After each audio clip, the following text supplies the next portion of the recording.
Baik, kita lanjutkan ke diskusi ini. Ya, yang sudah masuk ke sini adalah punya dari Dr. Bagus Condro Prasetyo. Assalamualaikum dokter. Untuk tim panoplasti underlay, bolehkah kita menggunakan double graph? Ini mungkin dokter Zul ya. Double graph misalnya, sudah masang graf yang pertama, tapi terlalu kecil. Kemudian ditambah lagi graf berikutnya yang lebih besar. Dibolehkan apa tidak? Begitu dokter, silakan. Izin jawab Bu Jo, ya, Bu Ayu. Kalau kata-kata boleh apa enggak ya, ya boleh karena eh, graf pertama kecil, takutnya nanti kalau nggak ditambahi nanti malah ini apa eh, perforasinya nggak bisa apa menutup nanti. Pak Pujo tadi dari siapa Pujo? Non sewu yang tanya. Ya, tadi yang tadi dokter apa? Dokter Bagus Sondro itu kalau saya pasang graf satu tapi kecil, terlalu Oh kecil iya. kemudian ditambah lagi pasang graf berikutnya yang Hmm. lebih besar. Boleh apa tidak? Apakah mungkin ada komplikasi yang lain apa tidak? Terima kasih. Ya, Kalau tadi. tadi seperti saya jawab, kalau pertanyaan boleh apa enggak ya boleh saja. Kalau bisa dok ya diambil fase kedua yang lebih lebar dengan catatan kenapa lebih lebar nanti ujung depan ujung anterior bisa nempel di dinding depan dinding anterior dari dinding nih dinding ngah mani yang bagian anterior sampai menutupi atau sampai ke daerah CAE. Jadi begitu Pak Ujo. Oh, baik. Terima kasih Dokter Zulfikar. Dan ini mungkin ada pertanyaan lagi ya nih? Ada ya? Nah, baik, ini mungkin ada pertanyaan untuk Dokter Dian Ayu sama ya ada satu atau dua. Yang pertama itu adalah kapan kita memilih ya, memilih graf. Kapan tragus, kapan fasia, kemudian kapan memakan eh, dengan lemak. Ini pilihan ya, pilihan bagaimana kapan kita memilih lemak, kapan kita memilih dari perikondrium dan kapan kita memilih dari fascia temporal. Begitu Dokter Ayu, silakan. Terima kasih Dokter Pujo. Memang dalam pemilihan material graf itu memang tidak ada ketentuan secara khusus ya. Eh, apakah mau ambil dari fascia temporalis ataukah mau ambil dari perikondrium itu sebetulnya dari sisi kemanfaatan itu sama saja. Efek samping hampir tidak ada, hanya saja mungkin kalau fascia musculus temporalis kita harus insisi retro ya, sehingga akan ada jahitan di retro, mungkin seperti itu ya retroauricula. Jadi mungkin secara estetik saja. Tapi kalau secara keberhasilan dan teknik pengambilan ataupun efek samping tidak ada, hampir sama saja. Untuk material selama itu sama-sama misalnya miringoplasti gitu seperti itu. Tidak ada perbedaan kita mau memakai graf apapun. Seperti itu. Begitu, Dok. Mungkin yang lemak harus mungkin perforasinya lebih kecil gitu ya. Ya. Baik, ini ada pertanyaan lagi dari Dokter ini Febrianti, ke Dokter Zulfikar nih. Dok, kapan dianjurkan menggunakan butterfly? Jadi modelnya istilahnya jenis grafnya itu model butterfly itu kapan? Monggo Dokter Zulfikar. Tadi mungkin sudah jelaskan tapi mungkin ingin lebih rinci lagi nih. Silakan dokter. Oke, turun dua terus ini Febrianti ya. Jadi kalau pakai graph butterfly lebih aman, perforasinya sentral dan kecil. Kata-kata kecil itu sangat relatif ya. Kalau dibuat persen mungkin di atas kurang dari 20-30% dan sentral kita bisa memakai butterfly, dokter. Itu Pak Ujo, jawaban saya.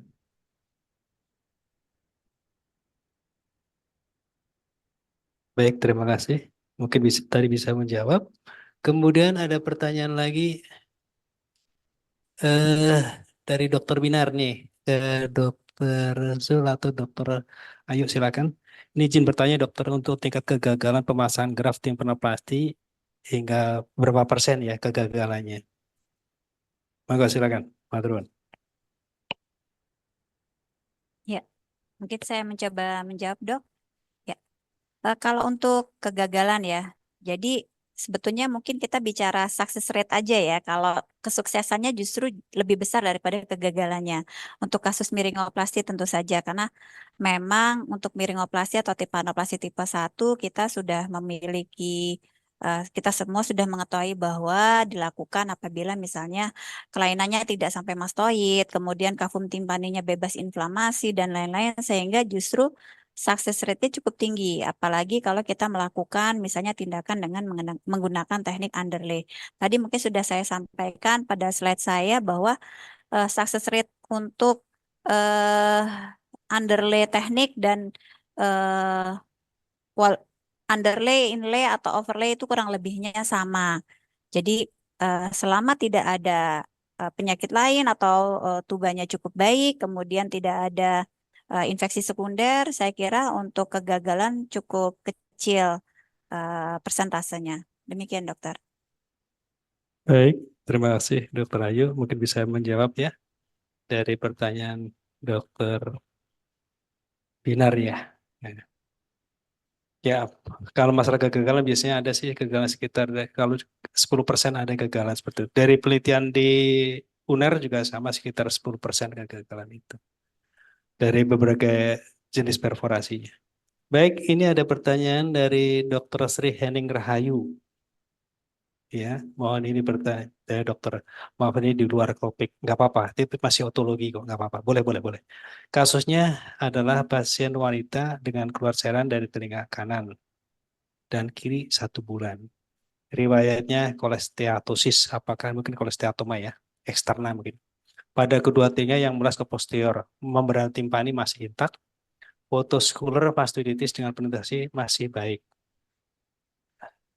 Kami terapi dengan osteoartritis. Apakah penatarakan kasus pada MA yang deformitas tersebut karena sekret menumpuk pada daerah posterior yang mengalami destruksi pada liang telinganya? Siapa? Dokter Sul, monggo silakan Dokter Sul. Ya, ini mungkin pertanyaan Dokter Srioning ya. Ada destruksi ke posterior dari MAE ya, nggak salah ya. Itu mudah dok, bisa dilakukan rekonstruksi CAE menggunakan kartilago tragus kalau kecil atau mengambil dari kartilago ini skapa di daun telinga kalau dia besar. Ini sih kayaknya bayu ya, mungkin Westatoma eksterna, kemudian erosi ke posterior grade 2 atau paling ini. Kemudian ditanyakan apakah ada terapi khusus ya dilakukan rekonstruksi CAE dok ini dok. Atau bayu Ya, ada jawab lagi bayu? Ya. silakan Dokter Ayu mungkin Terima tambahan kasih, lagi. Dok. Mungkin menambahkan pada mungkin ini maksudnya adalah kasus kolesteatoma eksternal, kita tahu ada grade-nya ya. Jadi mungkin kalau ada destruksi ke arah posterior, mungkin ada menjadi liang telinganya menjadi lebih lebar. Tentu saja nanti akan ada trapping atau residual kolesteatoma, sehingga memang untuk grade 2 itu memang mungkin butuh kanaloplasti. Jadi tidak sekedar eh, evakuasi atau ekstraksi dari kolesteatoma saja, tetapi mungkin apabila berulang, lebih baik dilakukan tindakan kanaloplasti. Dengan catatan memang inflamasi ke mastoidnya betul-betul tidak ada ya, jadi sudah tenang, jadi tidak ada inflamasi ke mastoid. Saya kira kalau berulang lebih baik dilakukan tindakan kanaloplasti. Demikian, Dok. Baik, berarti mengurangi luas defek daripada di liang telinganya. Oke. Ya, itu tindakannya Dokter Rahayu ya.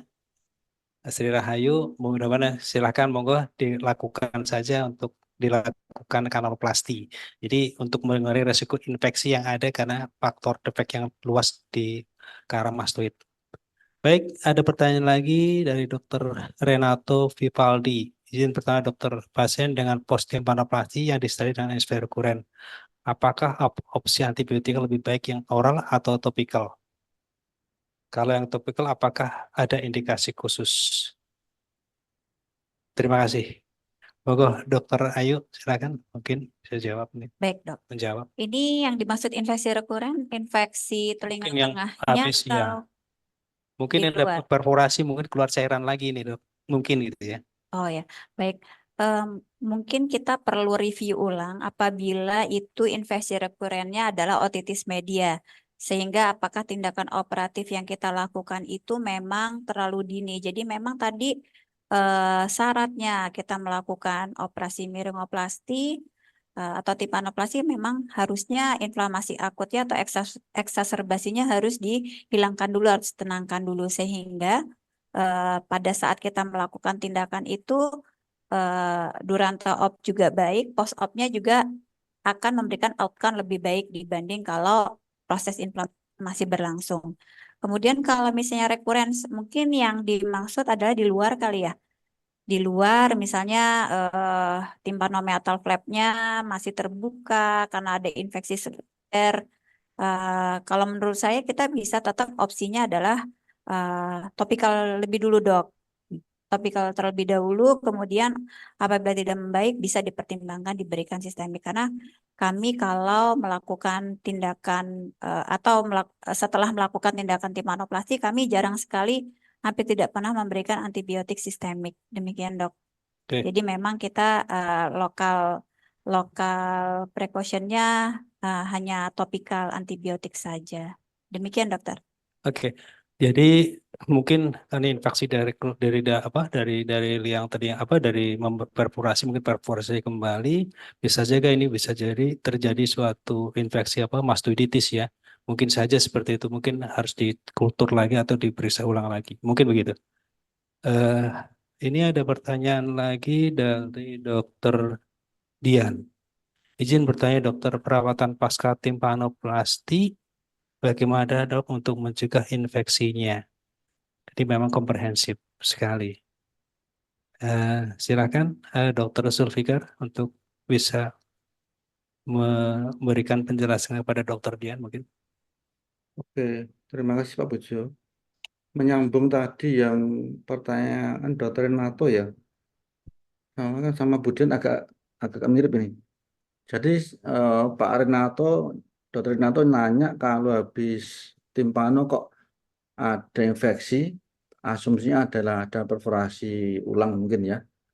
Sepakat dengan Bu Ayu, mungkin di dalam kahum timpani masih ada jaringan patologis dok. Biasanya lokasi yang sulit jangkau adalah di daerah sinus timpani. Kalau ada jaringan di situ kok belum diambil ininya, kolesteatomnya atau granulasinya, biasanya bisa memperlambat atau malah membuat infeksi ulang pasca operasi. Kemudian pertanyaan Dr. Dian, saya asumsikan ini hanya timpanoplasti saja, tidak ada mastoiditis, berarti pasca operasi. Cukup ini Dr. Dian, air toilet dengan suction yang pelan-pelan tanpa menyentuh graft dan tanpa menyentuh dinding CAE.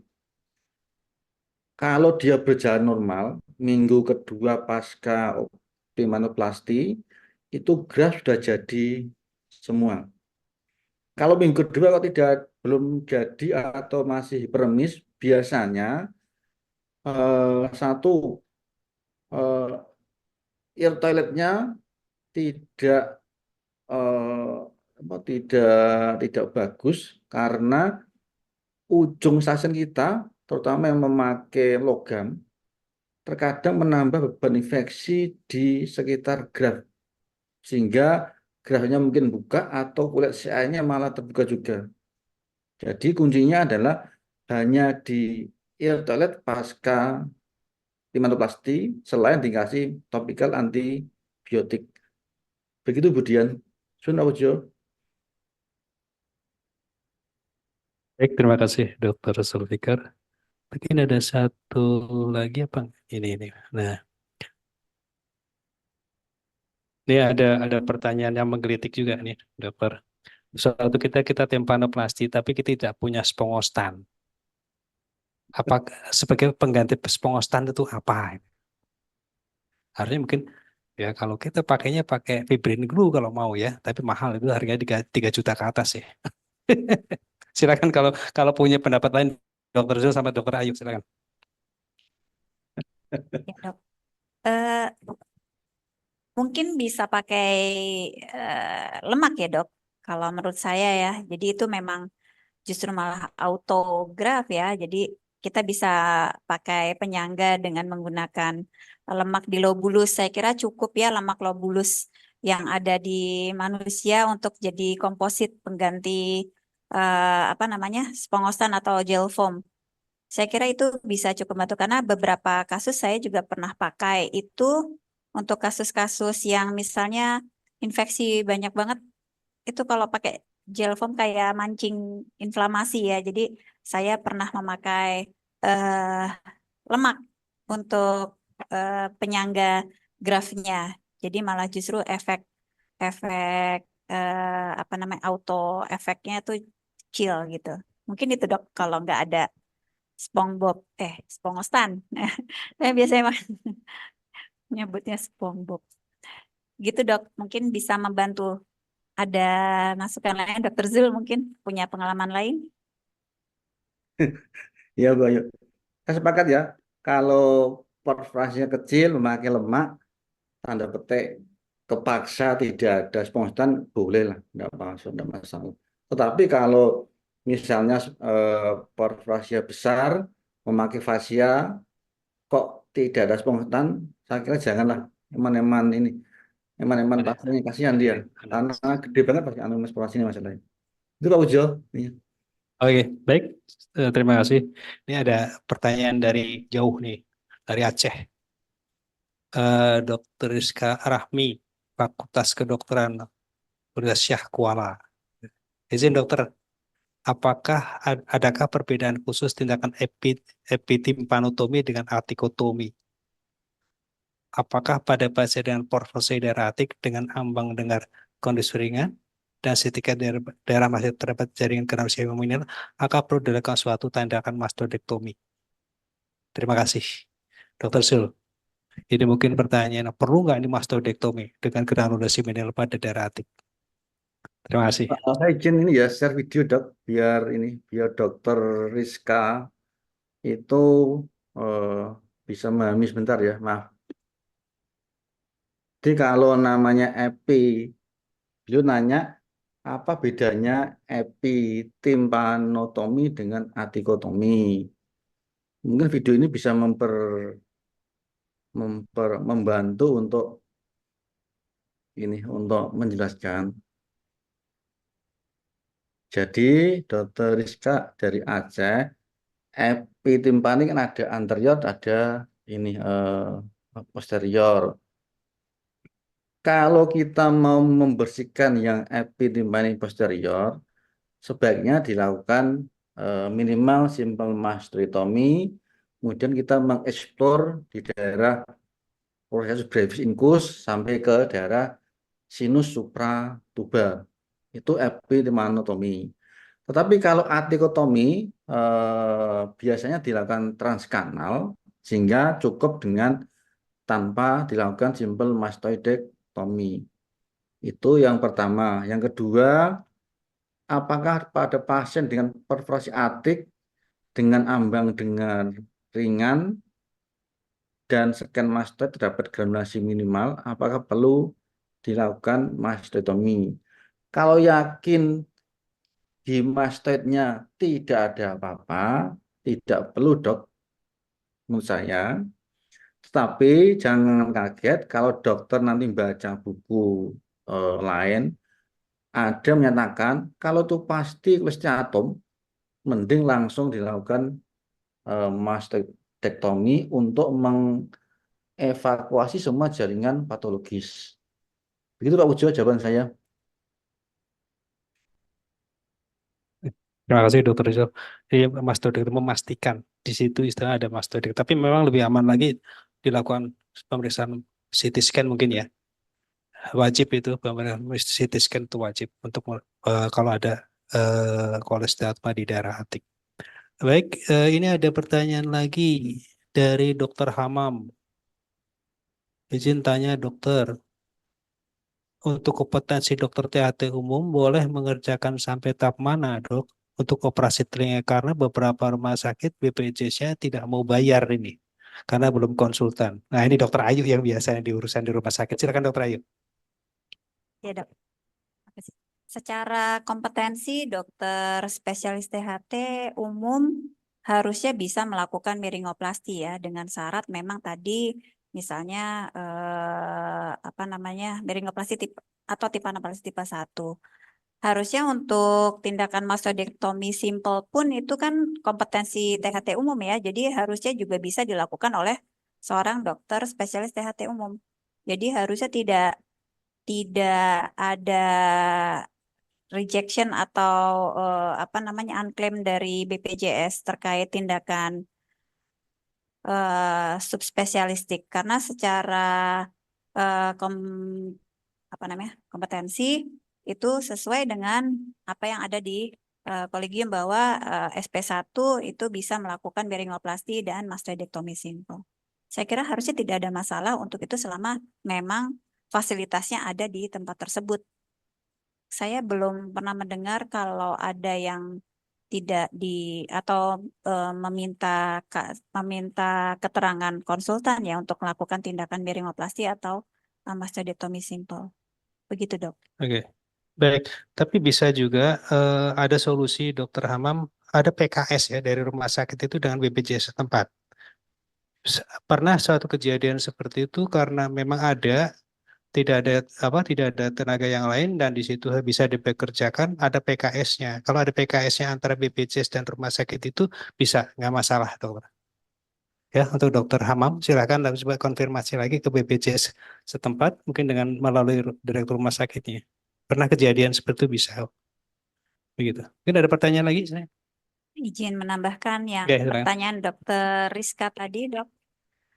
Hati-hati dengan adanya atau ekspertis tentang granulasi. Jadi granulasi ini adalah produk inflamasi sehingga memang pada prinsipnya kalau ada granulasi kita coba terapi dulu sebetulnya ya. Kalau memang tidak membaik dengan pengobatan kita perlu curiga adanya suatu inflamasi yang menetap inflamasi yang kausanya menetap contohnya adalah kolesteatoma. Ya, jadi eh, harusnya kita kalau mau melakukan operasi itu granulasi ini bisa kita singkirkan ya. Jadi proses inflamasi yang berlangsung saat ini harusnya dieradikasi dulu, dihilangkan dulu sehingga dalam operasi itu menjadi lebih lebih kelihatan lebih jelas nantinya. Untuk tindakan mastoidektomi, saya kira memang kalau dari hasil pemeriksaan CT scan-nya itu mastoidnya ada kelainan ya memang mutlak tindakan mastoidektomi harus dilakukan. Kecuali di situ mastoidnya misalnya sklerotik seperti yang saya sebutkan tadi. Mungkin kelainannya terlokalisir di atik ataupun sampai ke antrum mastoid. Mungkin kita bisa sih ya extended atikotomi sampai antrostomi. Jadi memang kita di sini sudah beberapa kali melakukan tindakan antrostomi endoskopi, jadi pada kasus-kasus yang mastoidnya sklerotik ya, sehingga kita menghilangkan atau mengeradikasi penyakit di daerah antrum dengan panduan atau dengan bantuan endoskopi. Jadi kita sudah beberapa kali melakukan dan tingkat rekurensinya kecil atau tidak ada. Jadi memang modalitas CT scan ini penting kalau kita mau melakukan tindakan telinga. Terus decision-nya juga harus tepat. Jadi jangan, aduh kayaknya ini begini. Jadi kita harus punya sesuai dengan teori, jurnal, itu bahwa kalau kelainannya di sini ya udah. Kelainannya di mastoid ya mastodektomi. Kalau menurut saya seperti itu. Jadi kalau kelainannya hanya terlokalisir di atik atau mungkin sampai antrum saja, sklerotik mastoid, endoskopi bisa menjadi pilihan. Tetapi saat mastoidnya itu terdapat kelainan atau patologis, ya jangan sungkan-sungkan untuk melakukan mastoidektomi. Demikian, Dok. Baik, jadi Dan silakan dokter Ayu tadi. Jadi kalau seandainya saya pada daerah atik dan tipenya sklerotik, mungkin approach-nya jangan mastodektomi, nggak nyampe-nyampe operasinya. Jadi pendekatan nanti dengan melalui oral lewat rangkaian nanti atik langsung approach-nya ke daerah ke belakang ke adutus tantrum begitu. Dan mungkin sudah waktunya ini ya. Sudah jam berapa ini kelihatannya? Waktu jualah yang memisahkan kita ternyata gitu ya. Baik, terima kasih kepada Dokter Ayu, Dokter Zulfikar Naftali yang telah menyempatkan diri menyampaikan suatu materi yang menarik yang bisa diterima dipelajari oleh teman-teman yang di tempat bekerja untuk bisa dilakukan di tempat bekerja sehingga mendapat suatu tambahan ilmu yang dan jangan lupa lagi saya pesan teman-teman yang di sana itu bisa melakukan tindakan ini ya. Jadi saya harap begitu nanti saya bisa suatu ketika saya entah pergi kemana ke Aceh atau ke mana sudah bisa apa ini, oh sudah bisa alhamdulillah, atau ke daerah Surabaya atau di pedalaman sudah bisa alhamdulillah. Begitu mungkin saya akhirnya cukup sekian acara ini, mudah-mudahan sangat bermanfaat bagi kita semua. Saya kembali lagi kepada moderator Dr. Amanda, kami silakan. Terima kasih. Wassalamualaikum warahmatullahi wabarakatuh. Warahmatullahi wabarakatuh. Terima kasih.